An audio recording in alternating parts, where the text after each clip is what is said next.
We focused on second and third year students because we thought the first years would be highly impacted and the fourth year would be less concerned with the quality of education since they were graduating. What happened at most traditional institutions is that classes that used to be in person had to be administered remotely. And in some cases, some professors sent material to the students who then had to take that material in autonomously. And so we asked the students what they thought of that experience versus the in-person offering. Not highly surprisingly, they answered 4.4 out of 10, below average experience for those classes. We asked, did studying from home have an impact on your ability to study? And we got a 2.9 response out of 4, so quite significant impact. From the qualitative results, we heard that when the students had to suddenly leave their residence and go back home to a place where sometimes they did, that this was highly disruptive.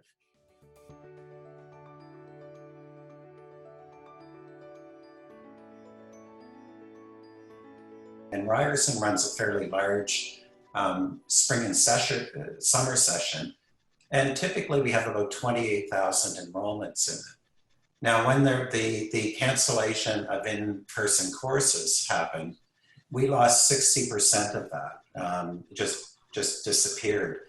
And our job was to increase for our fully online courses. I should say 60% was in classroom, 40% was completely online. So we had to increase the number of students we could serve with their completely online and then do what we called a virtualization process, which meant we were converting classroom courses to ones that could be delivered digitally to students.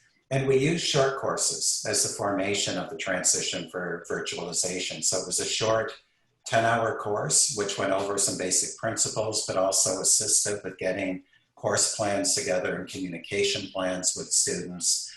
And so we got those courses going. As Caroline mentioned, that many of us noticed, enrollments were brisk. In fact, we set an enrollment record and went up to 33,000 enrollments overall in our spring and summer courses at that time, and became very quickly, in a matter of weeks, an online institution, at least for a while. Rethinking assessments and what that looks like in an online platform, and also understanding if there were any curricular modifications that needed to occur, giving faculty the agency to do so, again, knowing that there is a support that the college could offer. And then also introducing new digital tools that were always there, but faculty may not have had to engage in it because there is a fear around technology. I think all of us can say that the rapid pace that this has put us in has required us to use technology, especially as a faculty member at a different level. And, you know, from what we've seen is that the faculty have really embraced the use of technology, and so have the students. But noting that there is a digital divide, that some people have higher digital literacy skills and others have higher access to digital tools and technology. And so faculty are always mindful in creating their online learning environment that allows for maximum and equitable participation. The concern for the tracking and surveillance of personally identifiable data, in this case associated with students, is arising.